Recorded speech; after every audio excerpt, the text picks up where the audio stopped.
Assalamualaikum warahmatullahi wabarakatuh.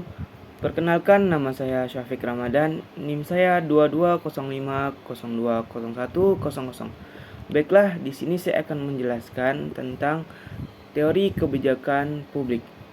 Kebijakan publik merupakan kewenangan pemerintah menjalankan tugas dan fungsinya dalam hubungannya dengan masyarakat dan dunia usaha. Pada dasarnya, kebijakan pemerintah dalam menata kehidupan masyarakat di berbagai aspek merupakan kebijakan yang berorientasi pada kepentingan publik atau masyarakat. Pengertian kebijakan adalah prinsip atau cara bertindak yang dipilih untuk mengarahkan pengambilan keputusan. Dalam setiap penyusunan kebijakan publik diawali oleh perumusan masalah yang telah diidentifikasi, kemudian pelaksanaan kebijakan tersebut ditunjukkan untuk mengatasi masalah yang terjadi dalam masyarakat. Salah satu definisi mengenai kebijakan publik diberikan oleh Robert Easton.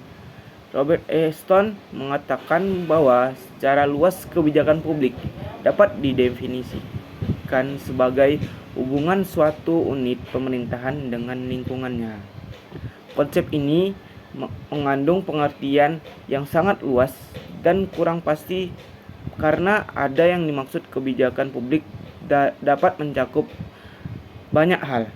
Batasan lain tentang kebijakan publik diberikan oleh Thomas R. Dye yang mengatakan bahwa kebijakan publik adalah apapun yang dipilih oleh pemerintahan untuk melakukan atau tidak melakukan sesuatu.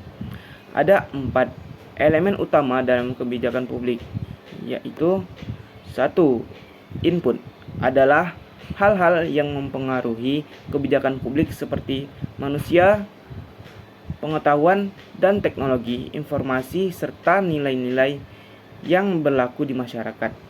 Yang kedua ada tujuan, goals, merupakan arah dari suatu kebijakan yang ingin dicapai oleh pembuat kebijakan.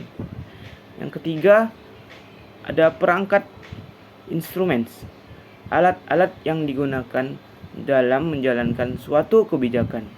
Yang keempat, dapat, hasil yang diperoleh dari suatu kebijakan baik yang diinginkan maupun yang tidak. Kebijakan publik dapat dilihat dari 3 tingkatan. Yang pertama ada kebijakan umum, strategi.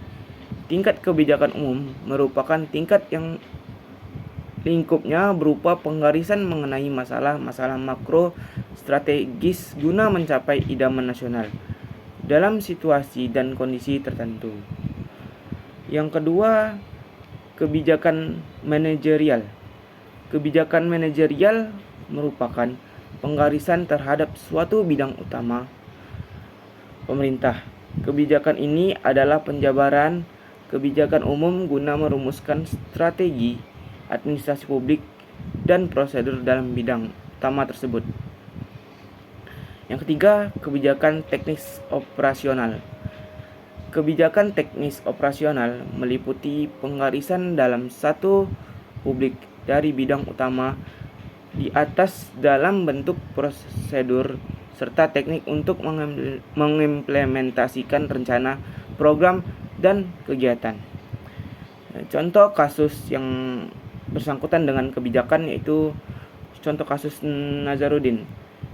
Kasus ini bermula ketika tertangkapnya Ses Menpora Wahid Muharam yang disuap oleh pengusaha pemenang tender pembangunan Wisma Atlet Palembang. Namun, Nazarudin pun terlibat karena berusaha menyuap Wahid melalui Mindo Rosalina Manulang agar tutup mulut. Namun, kasus ini terus berlanjut dan ditangani oleh KPK sebagai anggota Komisi 3 DPR RI. Apalagi sebagai bendahara pengusaha partai saat ini, pemberitaan Nazarudin sangat cepat. Sekian dari saya.